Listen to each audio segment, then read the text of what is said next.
power, really, it is feeling your inherent power. I don't often use that word, I did use it for a title of a book, but but there is a source of power in you that transcends the person. And it's not egoic power over somebody, and it's one with the power that is the power of life in the universe, where all life arises.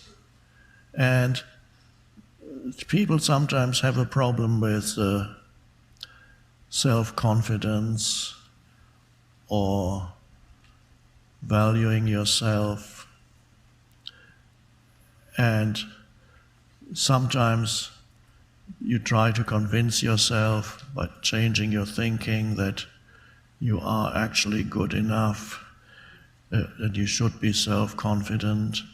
But there is a better way to find the source of self-confidence.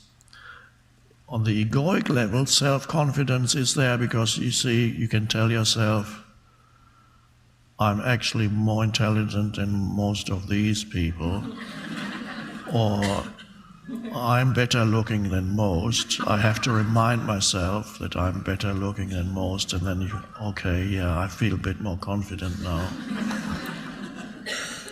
Or you say, I actually have more money than these people, so I have more self-confidence. Whatever it is, some way of convincing yourself, and then you compare yourself with others, and then you focus on those areas where you feel superior to others, and try not to think about other areas where inevitably you are inferior to others, because you cannot be superior in all areas. It's a complicated game when you start comparing yourself to other people. And if you want to bolster your self-confidence, then you only have to focus on where you feel I'm actually better than most. But that doesn't really work that well.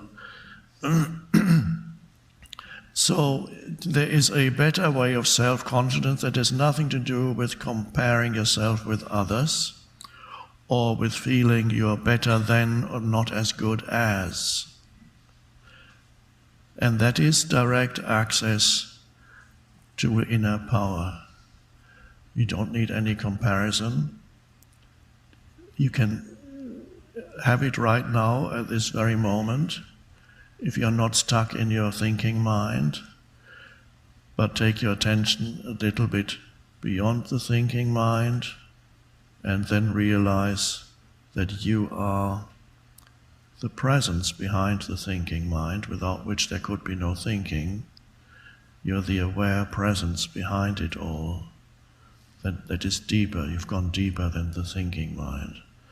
And that aware presence is where power resides. And it's not yours, because it connects you with universal power. Therefore, you don't need to compare yourself to anybody anymore, or feel, as the ego always does, that you are either superior or inferior to somebody else. That's not a comfortable way to live, where you have to classify yourself when you meet people.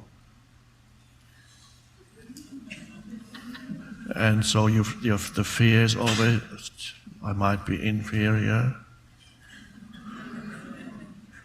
Or behind that fear is a desire to be superior.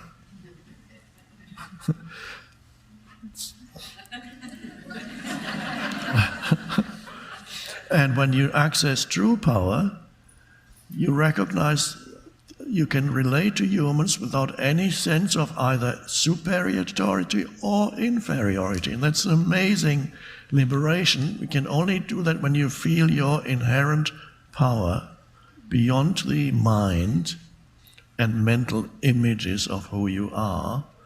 It's wonderfully liberating to be able to meet other human beings and absolutely have no interest in finding out whether you're superior or inferior, because you see, it's a delusion anyway. And then you have that sense of absolute equality with every human being. They are all your equals and you are their equals, which is nice when you met VIPs, then you don't have to go, who am I compared to this person? You are consciousness, essentially, and this person is consciousness, essentially, which has taken form.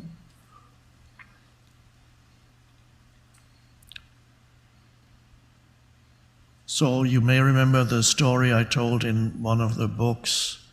There was a Zen teacher, abbot of a Zen monastery in Japan, who was about to meet VIPs that were visiting the monastery. The governor of the province was coming with his staff, and as the governor of the province approached, the abbot got up to greet him, and at that moment he noticed the palms of his hands were sweaty, which is a sign of nervousness.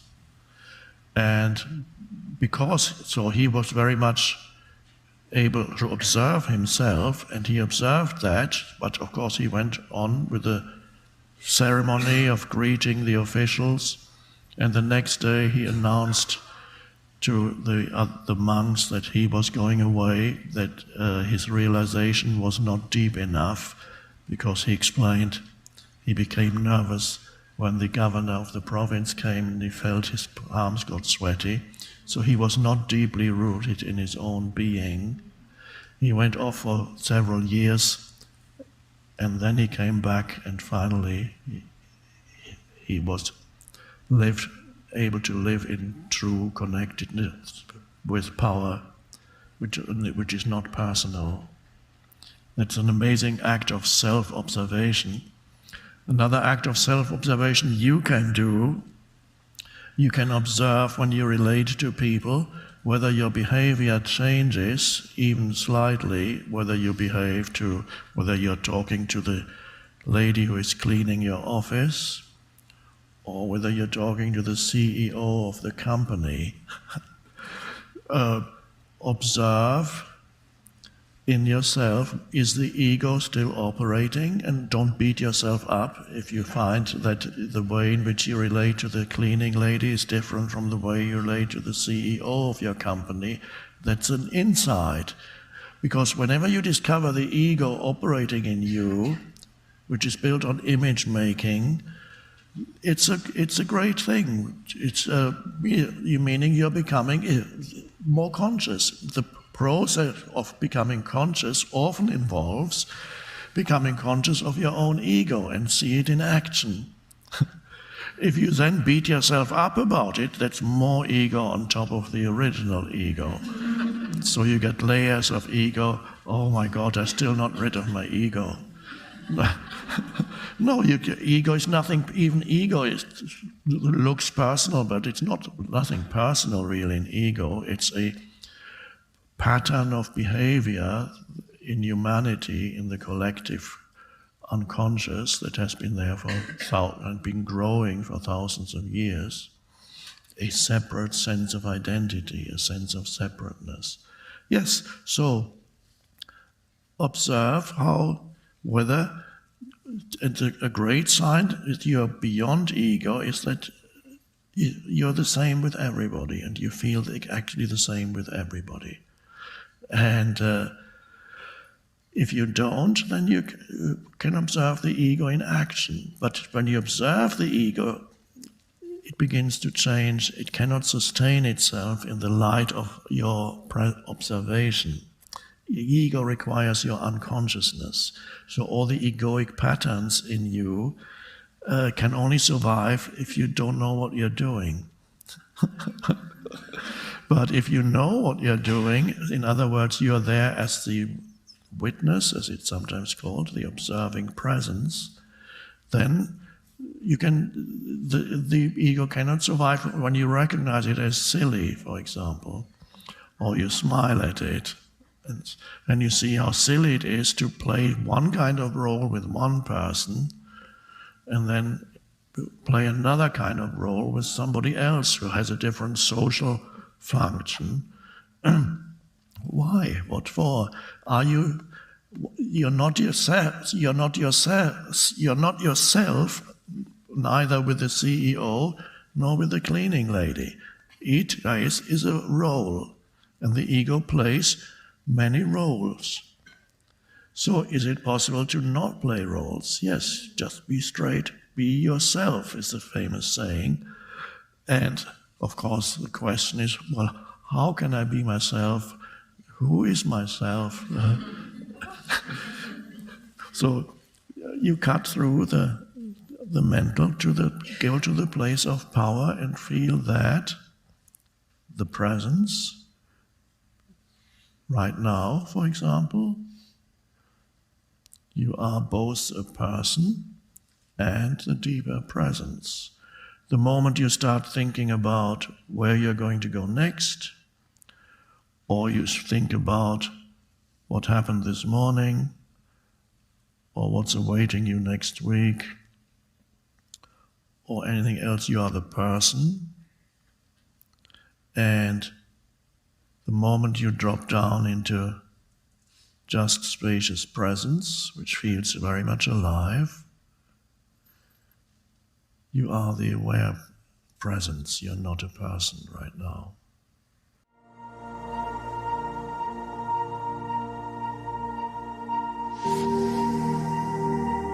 This mind-made sense of self is also much more focused on the negative than the positive. To be free, you awaken to who you are beyond your history and your life situation.